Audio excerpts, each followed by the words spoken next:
At ThinkLab, we're practicing what we preach in this phygital world. You, as our target audience, vote with your listens, clicks, and digital interactions with our brand. And we hear you. Our article, The Rise of the Dealer Designer, remains one of our most interacted with pieces of content. So, we're bringing you a deeper dive into some of the ideas from that article. Whether you're someone from a commercial real estate firm trying to figure out what the heck a dealer does, maybe someone from an A&D firm who has questioned the design services part of a dealer's business, or maybe a manufacturer who's trying to figure out if the dealer designer should be a selling focus for your brand, or even if you work for a dealership yourself, there will be something in this episode for you. You might have your heart set on a particular product, but if by chance that lead time is 32 weeks right now, which we've heard of some of those lead times lately, maybe there's another product that would be a better solution for this particular project to get you in on time, in budget. Make choices of those different options when you're running into challenges, which we're all running into right now. To have someone that's so knowledgeable to help you through that, it's just a really great resource. The voice you just heard was from Shelley Rosetta with Solomon Coyle.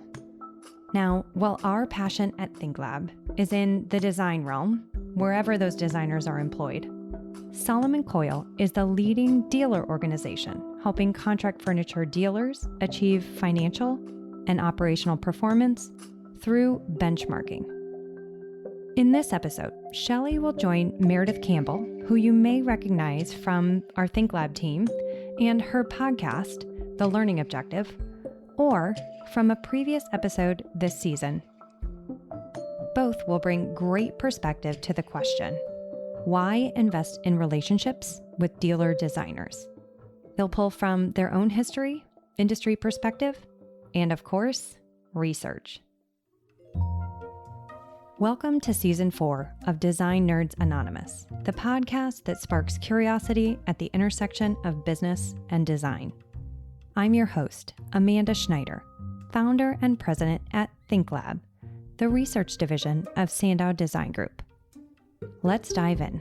Meet our panelists. I'm Shelley Rosetta, and I'm with Solomon Coyle, and our goal is to really continue to lift up the industry to make sure that both manufacturers and dealers are running the best businesses that they possibly can. I'm Meredith Campbell. I'm part of the research and content development team at ThinkLab, and I have been involved in some of the dealer designer research, specifically through our most recent hackathon. I'm also the host of our Learning Objective podcast. And so Amanda and I have worked really closely on this topic and exploring a little bit more from the research side. Our topic is really around why invest in these relationships with dealers, specifically dealer designers. So I'd love to come back to you with one word or phrase to describe the unique value dealer designers provide in the industry today. Meredith? The word that I would choose is clarity, because dealer designers have to wade through a lot of complexities and absorb a lot of complexities that we haven't solved for quite yet. Furniture is complicated and there is a lot that goes into it. And so a really good dealer designer, in my experience, has been one that has really clarified this world that can feel very overwhelming, even for people who specialize in furniture. And Shelley, what would your word be? I would just say incredibly knowledgeable and detailed. And again, just to piggyback on what Meredith said, is that the complexity of the manufacturer, just the simple code for a product, you can be up to 45, 60 letters for just one line item of a product. So they have to have just incredible knowledge and detail around the specification process, the project and the products. One product launch for a manufacturer I worked for previously was 14,000 unique SKUs in one product line. I think most people probably don't realize that. I do want to dive in as we kick this topic off to some of the historical tensions, because I think some certainly in the A&D community may not be aware of these tensions. Shelley, I'd love to start with you. What do you feel like are some of the historical tensions that are maybe limiting the reach or fulfilling their potential of the dealer designer? I think historically there's been a perception that dealer designers are more like mechanical drawers and admins specifiers. But what they really are is they are highly degreed interior design degrees, interior architectural degrees. And so it's just that they chose a different path. And I do think that their brains work a little bit differently. And I would add, just piggybacking on what you said, Shelley, that I think one of the tensions is that they have to be incredibly technical. They have to know down to the smallest minute detail, but they're also even more so today being tasked with coming up with really creative out of the box solutions. And so to find someone and to have that all in one package of someone who can have that really technical down to the 14,000 SKUs that you mentioned, Amanda, up to these big picture, pushing the envelope, challenge us to think differently, exercises that oftentimes come in now that they're not just like order takers or order collectors, to your point. So I think there's a tension there. And I even think sometimes for dealer designers themselves that they feel like they have to pick an either or. Am I a behind the scenes technical person who doesn't really care to have a lot of client interaction? I just kind of want my account manager or salesperson to sort of tell me what to do. Or am I someone who really loves to be client facing and can really think on my feet? It's interesting that there's almost been this tension of even like these two personalities. So you couldn't be both. But if we really dive into the case for investing relationships with dealer designers and why these perceptions are not advantageous anymore, talk about what has evolved and transpired. I think of the rise of ancillary and how that shifted the role. I think of some of the weight that's on design firms today, where they just simply don't have the time that they once did to create the 150-page CH01 documents with detailed specs. So these historical tensions, why they don't fit anymore, and what's changed recently to really create the case for investing in these relationships. Projects today are very complex. They are not one size fits all. You're not ordering over and over again 500 stations that look exactly the same. You're really having to solve these different spaces and what's the function of those different spaces and what's the best products to put in those spaces. What's great about dealer designers is that they have this very broad knowledge. As much as they have the detailed knowledge of the product, they have the broad knowledge of what is out there and what's available and how can we adapt these products to meet the need of what the goals are for the project. It's so much more complex now. And I think writing alongside the A&D firm it's the perfect yin yang, that A&D designer and the dealer designer together make this perfect match of how you would go to market and get a great result from the product. I think the biggest thing that I've noticed in the opportunity for the dealer designer role is decision support, because we're hearing this in our focus groups, especially that many clients are stuck in indecision and they're a little bit paralyzed. And I believe in the ecosystem, dealer designers probably are the most well poised to help with some of that decision support. Because if you think about the range of projects they're working on, our friends in, traditional A&D firms are certainly working on a wide variety of projects, many times a certain niche or maybe a certain client base. But your dealer designer is probably working a greater variety of products. And so their ability to help with that decision support, and especially as we're moving people through the sales cycle, is to help clients really feel confident in the decisions they're making in these kind of unprecedented times where we don't have a lot of data to back up some of the decisions that we're making. And I think you bring up a really interesting point, Meredith, because they are true furniture specialists. A&D firm designers have to be experts in acoustics and flooring and lead and all of these bigger, broader things, and they can't possibly be in the weeds on all of this detail. Shelley, anything else that you would add to that? With Meredith's comment about the complexity and the clarity that's needed, there is no crystal ball right now. And you're right. People are frozen in their decision-making process. When the designers can use tools like live design and be designing in front of them and really allow the customer to see and visualize a space and how it can change, Those are great skill sets that the dealer can bring to the project process. I think that's a great point because a lot of clients are not visually oriented. I think we forget that maybe in this industry because most of us can look at that purple chair and imagine it in gray, or look at that 56-inch high panel and imagine it at 64 inches higher. But our clients are not that visual. Can you explain to anyone who's not familiar what live design is, how that works, and why it's unique to the dealer designer? Live design is whether you're doing it in person or these days you're doing it virtually, it's really setting up room scenarios and being able to pull those up in front of the customer and talk through the functional details of the space or the workstation, and then allowing the customer to throw out ideas and the team to talk about ideas. What if we change this? What if we made that higher? What if we change that to be a longer sofa or a larger chair, or the color changes? And they can make those changes right there in real time.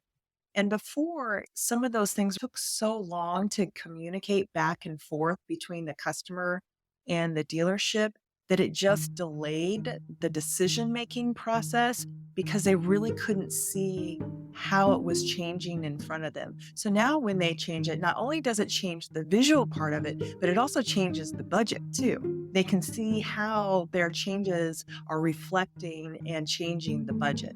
I wanted to add just for some contrast about the way that it was and what live design does, Shelley, because, before the client was like, oh, I wonder what this would be like in a taller panel. Are we sure we like that panel height? And so then it would go back through the salesperson from the dealership or the account manager who would then filter it to the designer and say, hey, can you show it in these options instead?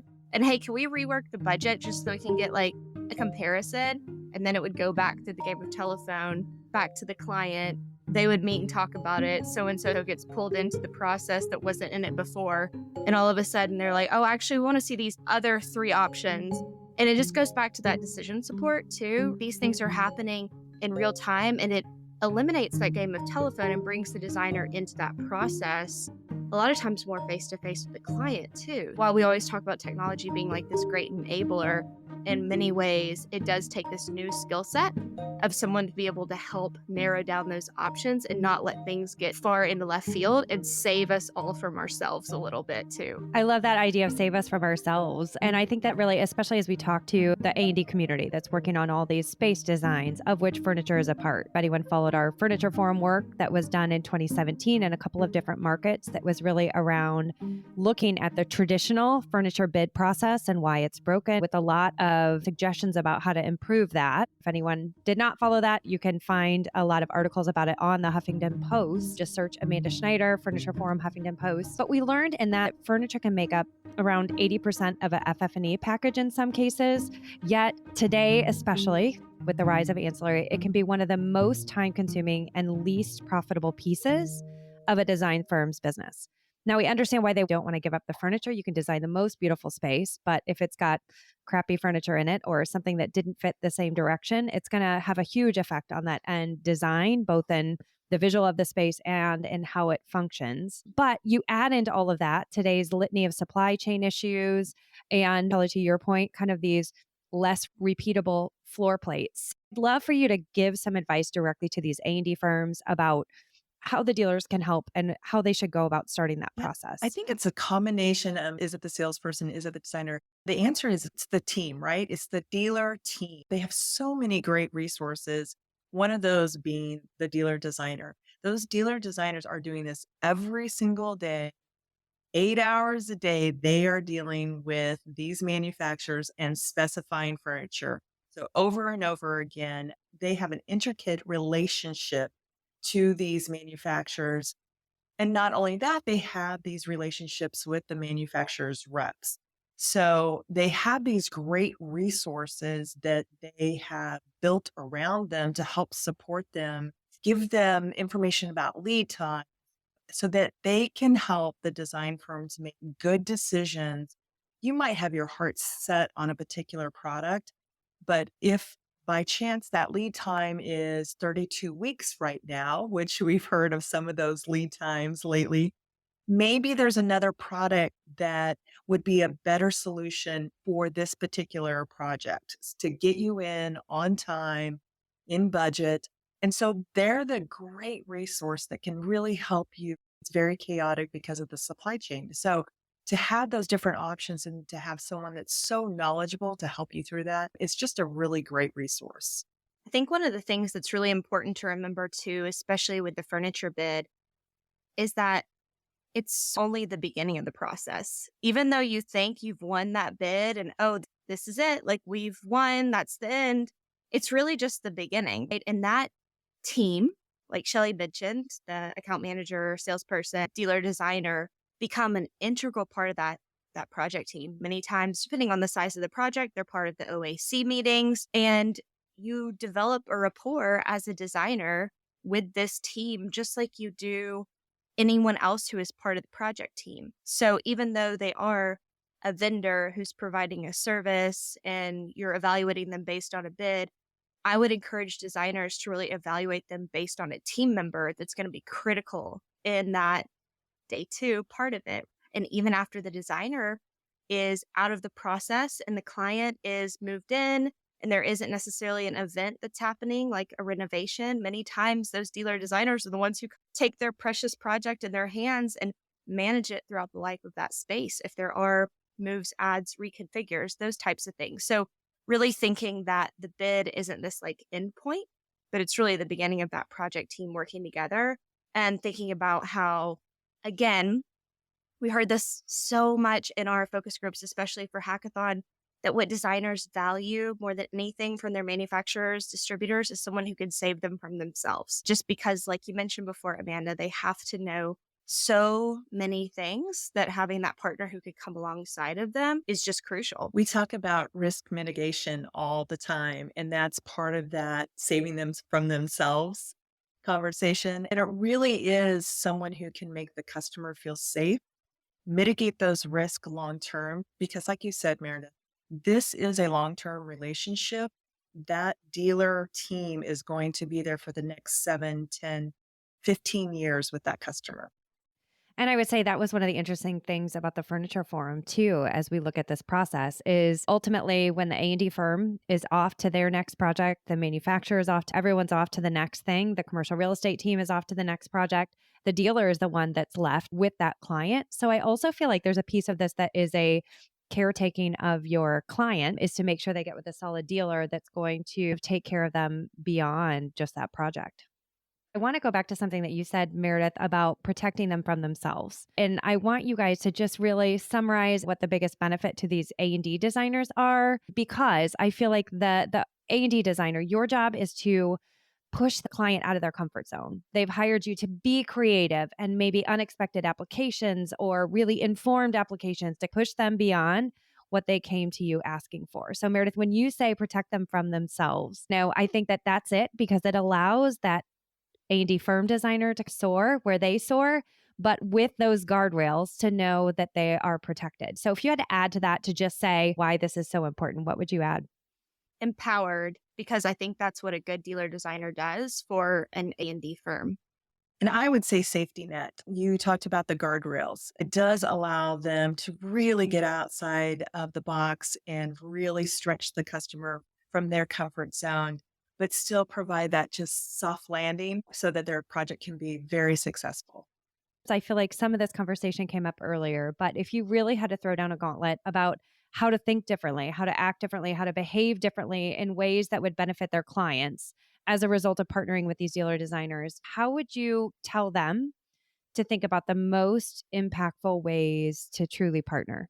I think mine is fairly simple, is really that mindset shift of that dealer designer being a resource to assist you, to come alongside you as a vital member of your project team and to enable you to do those things that really matter to you about your project, rather than the historical view as the dealer designer just sort of being the person who puts the order together or the person who puts the parts and pieces together the right way after everything has been did. And some of the ways that you can really bring them into the fold to help support you and clarify all of the dizzying options that exist. And some of the landmines that we said too, like the guardrails that the dealer designer can provide that it doesn't have to just be this really clean handoff. Like, I've created the bid, cut, now you're up. Now take the order and make it happen.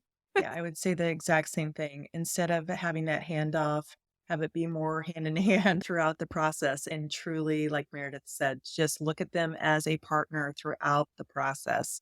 The RFP process itself is somewhat antiquated. And if we could even move to more of an RFQ process where you are interviewing and you are seeing who clicks. And when you say RFQ, I assume that means less focused on price, more focused on fit. Is there anything else that you would add to that? No, I think that's exactly what we're thinking. Because I think what we've seen historically, pricing is always really close. I mean, if you truly are looking at kind of, apples to apples specs, go with the people that you feel can service the customer the best. That's who you want, because at that point, what happens is everyone becomes much more transparent and everything becomes out in the open. Maybe think of shifting to more of an RFQ process rather than the whole RFP process, which I think it's been around for a long time. I think there's a way to improve the process. Thinking about that design role, and especially as we go back to the conversation where we started, where we were really talking about maybe some of these historical things that have held dealers back. So if we think about challenging dealers to think about the most impactful ways to help maybe the local design team gain confidence, what would you say to dealer management, dealer sales reps, the other teams surrounding these dealer designers? I think that is a key part. The role of the designer, the dealer designer, is changing too, positions, where they're almost becoming designer, seller, because we are elevating them and we're getting them to move upstream in the process. So I think that's saying seller. It doesn't really mean seller, but it just means we're trying to move them upstream in the process. There are, like you said, there are going to be those designers who they don't want to be out in front of customers. They are fine, being in the background and where they felt comfortable. But I think I would challenge all of them to just push a little bit out of their comfort zone and see how they can grow their career within.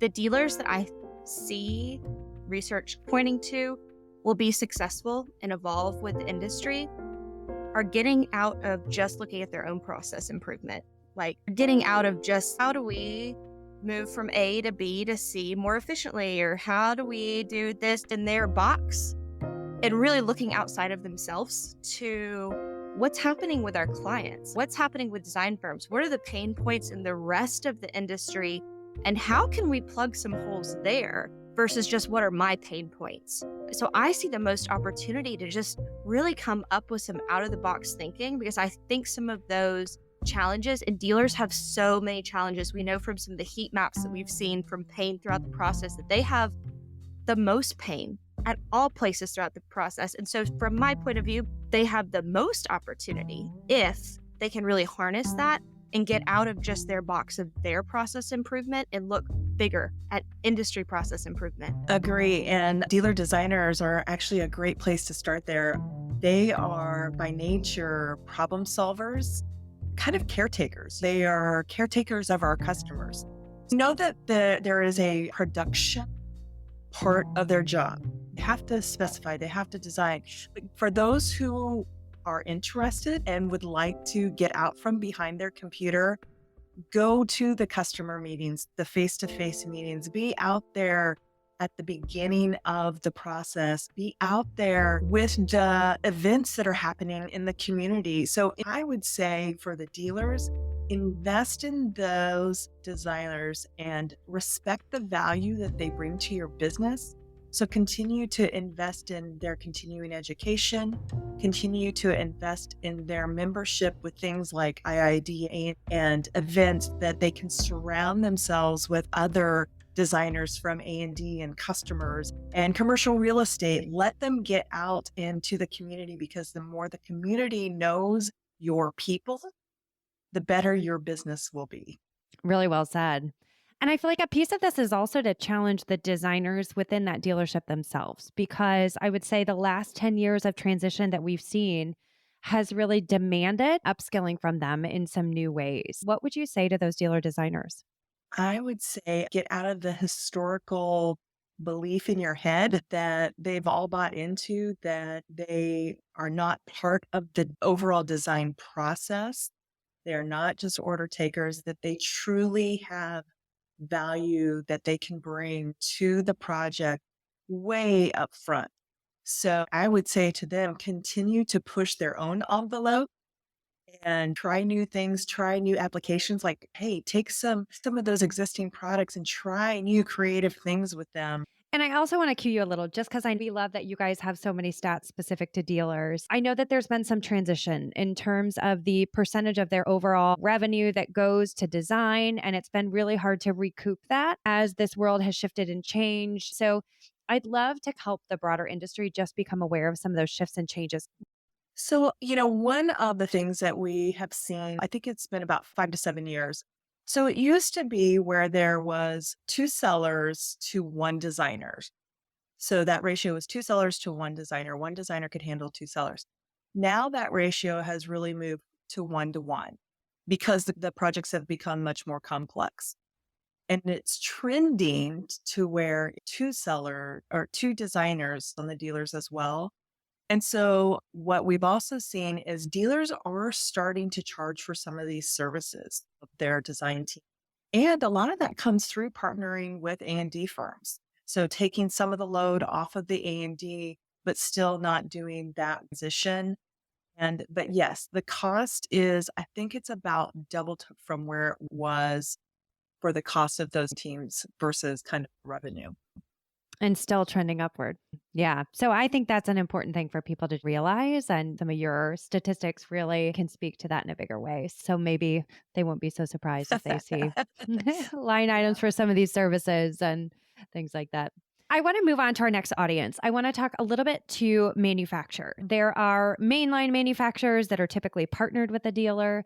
There's lots of open line and a few that are somewhere in between with only certain select dealers. And there's even companies like fabric manufacturers that at ThinkLab we're getting more questions from lately. So I want to talk for a minute to these product manufacturers of any variety that are trying to get the attention of these dealer designers. Meredith, I'm going to start with you because I know you're going to talk a little bit about some of our hackathon survey data. What do we know about the best ways to reach them?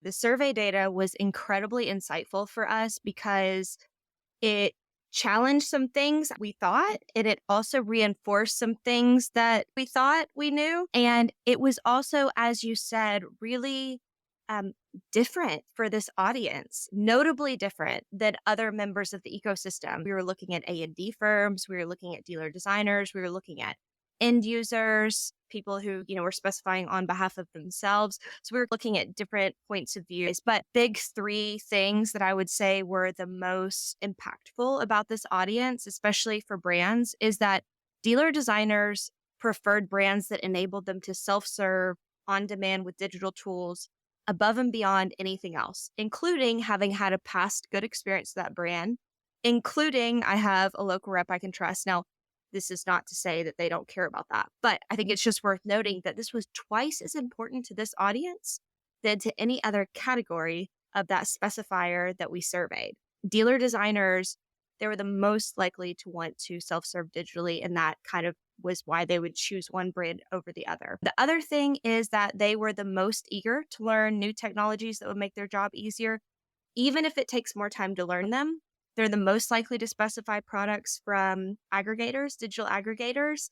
That's like Material Bank, My Resource Library, those types of things. And when they are narrowing down product, they were the most likely to say that they would just rather self-serve digitally, while every other member of the ecosystem said that they preferred to talk to a specialist within the brand. That was a notable difference there as well.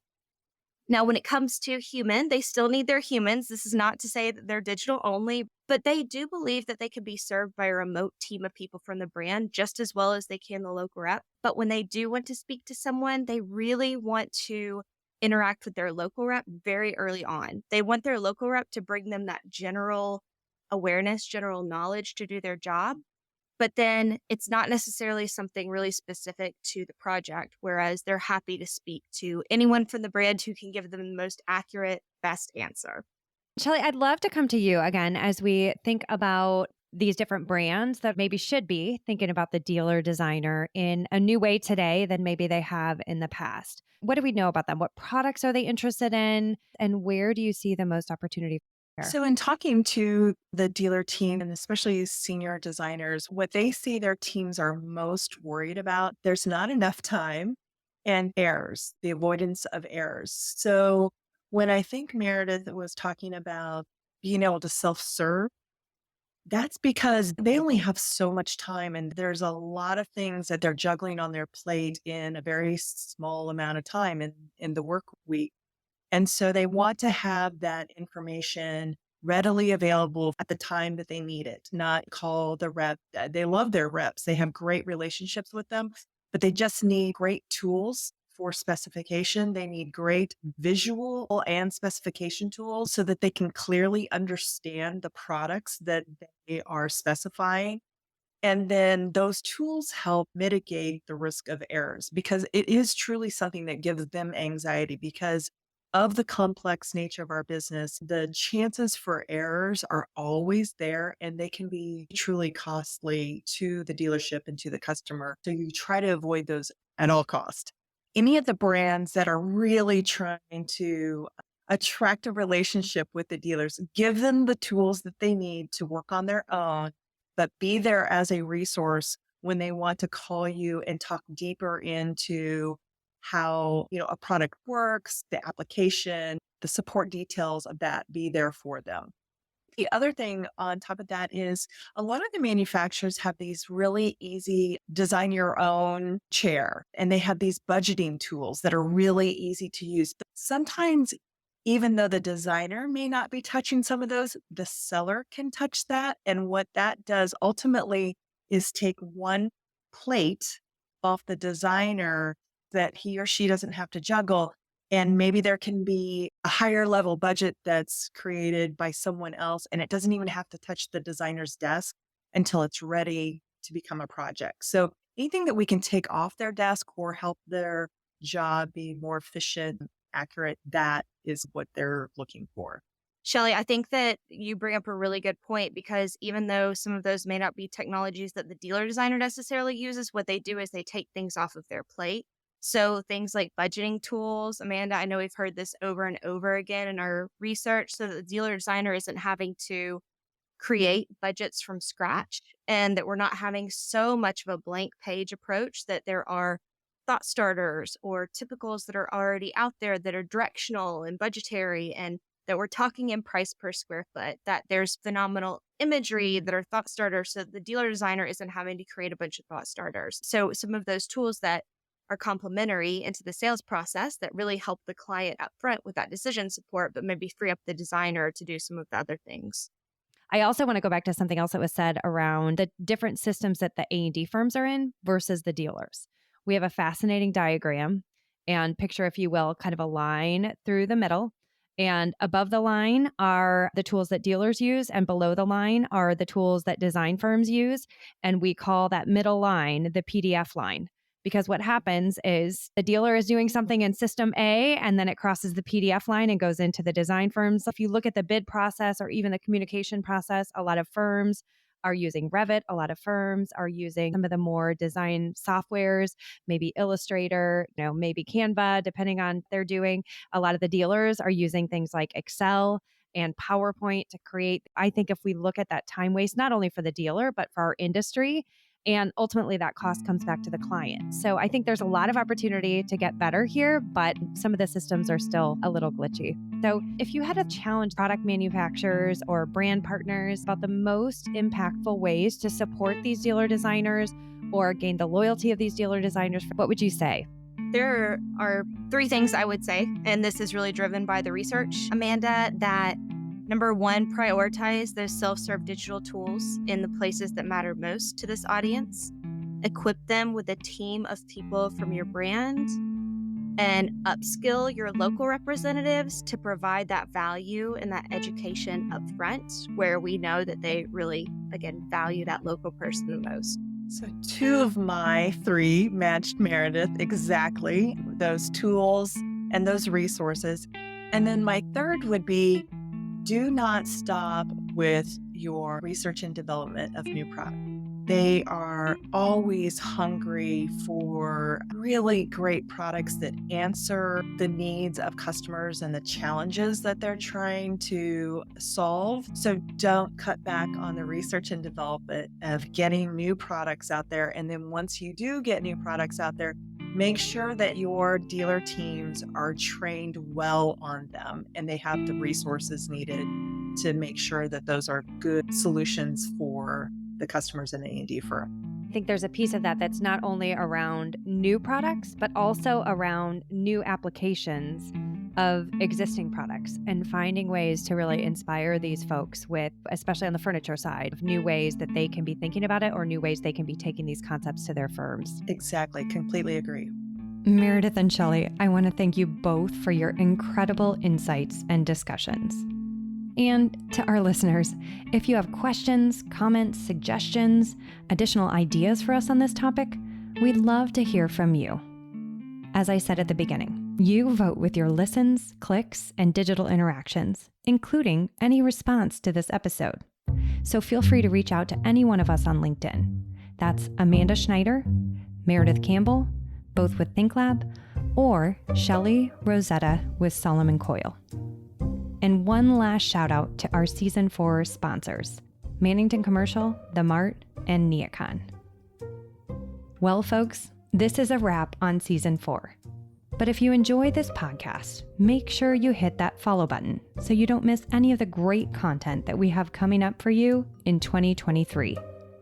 And if you love our perspective at ThinkLab, be sure to also check out our other podcasts, The Learning Objective, which is the industry's first ever CEU podcast, and Empowered, ThinkLab's partnership podcast with Material Bank, which is focused on ideas and insights for the B2B rep.